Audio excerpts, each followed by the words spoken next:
Quarantine Series number 3, How to Keep Your Mind in the Game. Today on the Do Hard Things Today podcast.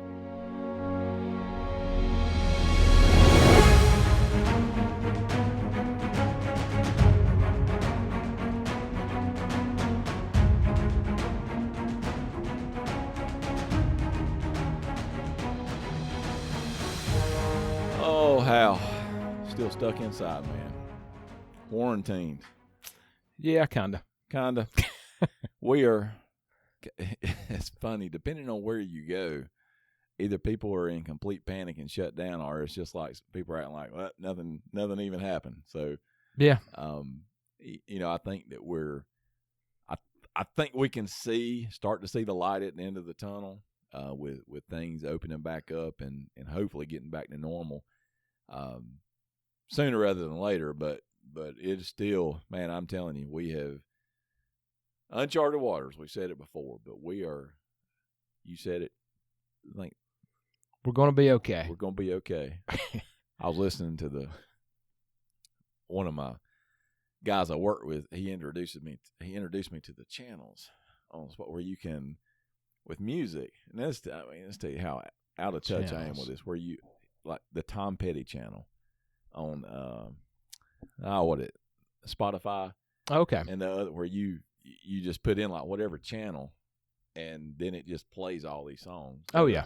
Yeah, Like, I do that on like what Tom Petty. Yeah, does. I do that on Google Play and Yeah. Alexa. Well, I was driving. I had a long drive yesterday, and I was listening to the Traveling Wilburys. Oh, no. Yeah. And well, it is. How many can you name? Right. Roy Orbison. Roy Right. Orbison's one. Tom Petty, right? Tom Petty. Who else? Come on. Don't look it up. I got those One two. of the Beatles. Not Ringo. It's kind of like me. George Harrison. Okay, that's Harrison. right. Bob Dylan Okay. and Jeff Lynne. Okay. And Okay. I got he's Roy. He's a songwriter, and he was with the Electric Light Orchestra. But Okay. so I was listening to Traveling Wilburys, and that song, well, it's all right. I thought about you, and as you can see, I'm not a good singer. It's going to be all right. But we're going to be okay. But we got to keep our minds in the game and stay focused, because when we do come out of this, and when we do, you don't want, listen, at some point in time, you're going to have to put your sweatpants up, and you're going to have to put real clothes back on. And get a haircut. Like, I need a haircut right now. I looked in the mirror this morning. I was like, I thought it was Vanilla Ice staring back at me. I did do my own eyebrows. Oh, you did? Yeah. So you hadn't noticed. Maybe you did Nope. your. Yeah. I tried to do mine one time. Somebody told me that you can do it with a razor. Said just lightly hold them on there and just rub them through. Uh-huh. Well, when I did that, I shaved them completely off. Oh, no. I had no right eyebrow, so I don't know. I don't know what you call that, but yeah, we're gonna come out of this, and when we do, like I said, you want to. How do you keep your mind in the game while you're at home? We talked a little bit about it on quarantine number 2 about the Tiger King. Don't let the Tiger King kill you by spending all your time watching the Tiger King. But when we come out of this, here's the question for you: how far behind are you going to be? And on your goals that you set, we've talked about race. Man, so many races have been canceled. Goals have been crushed because they're not out there anymore. So much happening because of the coronavirus. But how far behind are you going to be when the government finally says go and we're back to it? How far behind are you going to be? And I think you've got to measure that daily, because every day you're either getting better or you're getting worse. Mm-hmm. And my fear is for a lot of people that every day we're in this quarantine, they're getting worse. This is not just health. This is business, financially, everything. And here's the temptation. When bad stuff happens, the temptation is to just curl up in a ball, pout, say, oh, woe is me, this is terrible, what am I going to do? Okay, you can do that. And is that going to change anything? Not at all. Yeah, you're going to be in the same situation, and you're just going to be moaning and groaning. Or you can look and say, yeah, this happened, and it's really bad, and it really stinks, and yeah, it's not fair, and nobody saw it coming, and all these things happen. But what can I do to get me to a point where we come out of this, I'm in the best position I can be? Mm-hmm. And that may be with your health. That could be, I'm going to find an hour every day to work out. Maybe I'm going to try the intermittent fasting we talked about. I'm going to make sure I get my water in. I'm not going to eat past 8 o'clock, whatever it may be. But you've got to have some standards every day in those areas. Listen, as a side note, financially, business-wise, those other things, if you've got a business, you're probably really slow right now. I think everybody is. I mean, it's hurt everybody. Well, if you are really slow right now, what are you doing to best prepare yourself to be in the best position you can be when you come out of this? And do those things. Do the things that are going to put you in that better position. So keep that in your mind that there is a light at the end of the tunnel. How am I preparing myself for whenever we get to that light? Second thing, limit your TV. We talked about the Tiger King.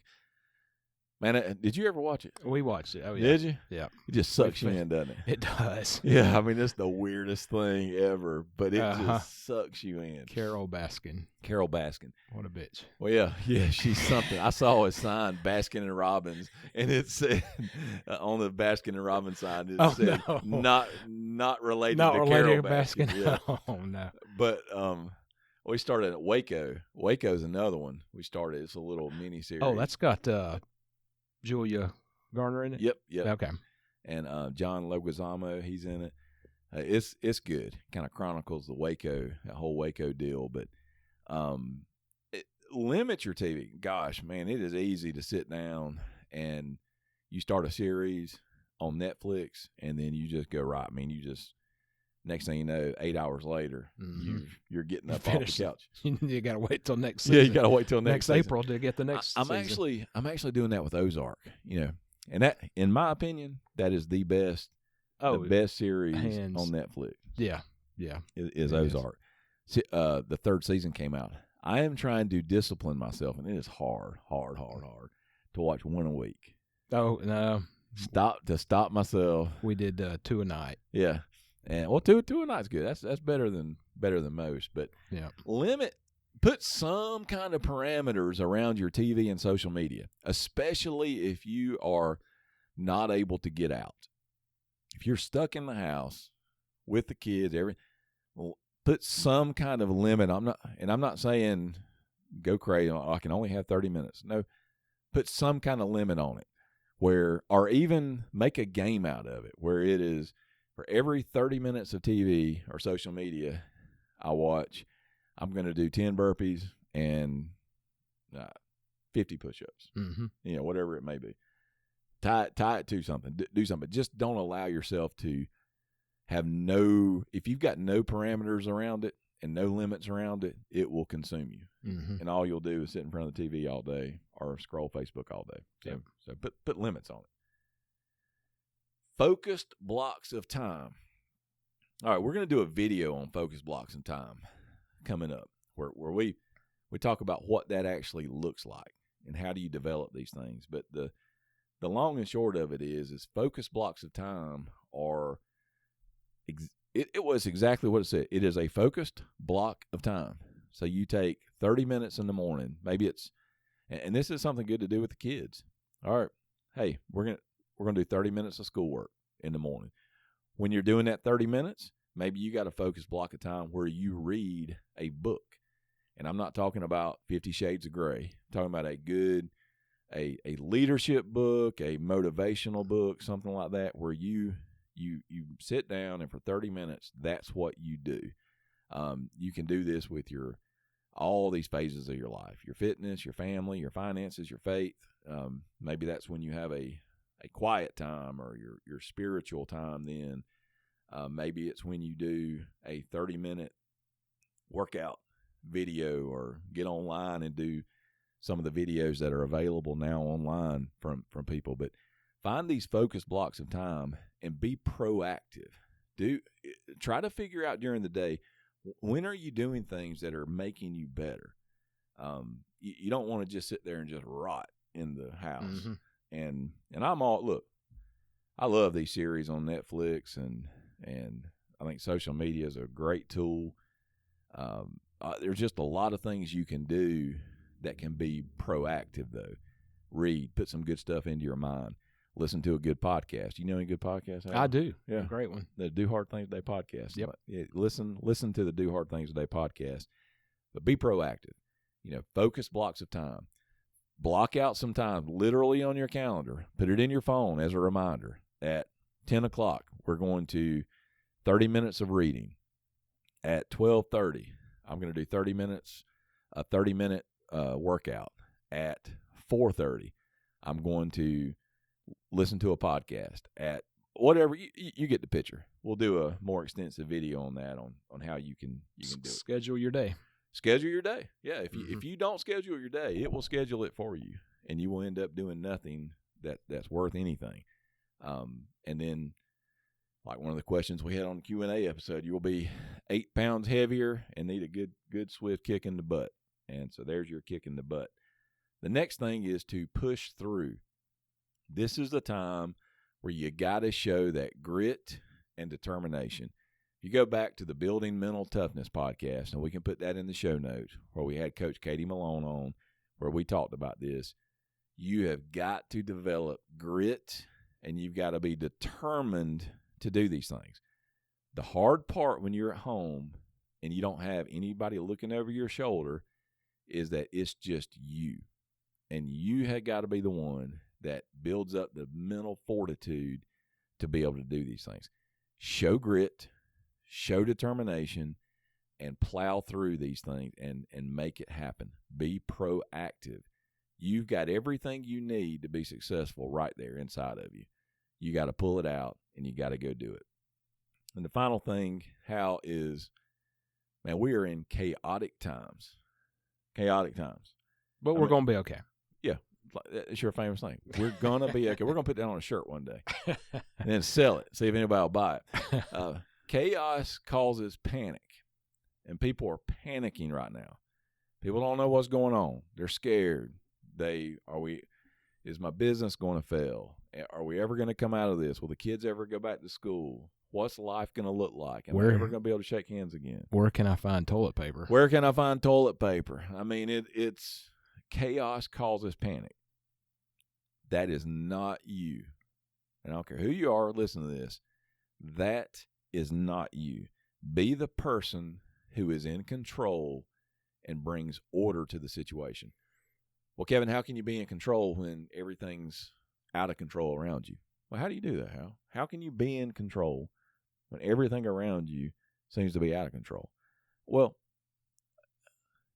you've got to look at it from a standpoint of, what can I control? Mm-hmm. And no matter how out of control things get around you, there's always a few things you can control.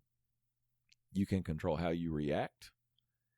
Am I going to, guys, if you're spending your entire day watching the news, watching press conferences, listening to the talking heads, all those things, you're going to be in a bad spot. Yes, you are. You're going to be in a bad spot, because you're going to hear the world's falling apart, and you're going to hear those people are liars, these people are good, these people are bad. You're going to hear nothing but negativity. As you know, this virus, no matter if you think it's overblown, underblown, whatever it is, it has caused a lot of problems. And now our country is in a spot to where economically we're in a bad spot, that we don't know when everything's going to open up, all this. That's a given. So there's nothing you can do about that. Mm-hmm. That is what it is. What you can do is you can determine how you're going to react to it and how you're going to interact with that information. And the way you do that is you be, okay, when I go out, when I go to the store, I'm going to make sure that I wash my hands. I'm not going to touch my face. I'm not going to get up close to people. And that's all I can do about that. Mm-hmm. And then you go home, and then you bring order to your house. and to the people that are around you, and don't buy into the scare tactics. And be a person who looks at the positive and says, we're going to be okay, and we're going to get through this, and this is not going to tear down who I am. That sounds real simple, and I know it's hard, but you have got to control what you can control, and what you can control is your reaction to the things around you, and you can control what you do, and if you're being proactive. So, quarantine series number 3. What do you want to add to that? And just for this whole month we've been in quarantine, what are your thoughts on it? I just look back to previous generations, what they've had to deal with. Say World War II, folks, we've got it easy compared to. Think about if you were living in Europe in 1936, 37. Yeah. With Hitler rolling through and taking families from next door and who knows where they went. So I just think back to what our past generations have had to deal with, and still just thankful for what we've got. Yeah. When my grandfather was, a late teenager, he got on a boat and went to northern Africa and was in a platoon coming through the jungles, and about 70% of his brothers, they got ambushed. About 70% of them got killed. Yeah. I mean, yeah. And so his grandson's dealing with having to stay at home for a month, and we're complaining about it. So that's a good point. Perspective on where we are, but remember where you're going, and remember your goals, remember what you're trying to do, and be proactive. And as we sign off, just remember this and keep these words in your head at all times. If you will do hard things today, tomorrow will take care of itself. Don't worry about tomorrow. Do hard things today. Tomorrow will take care of itself.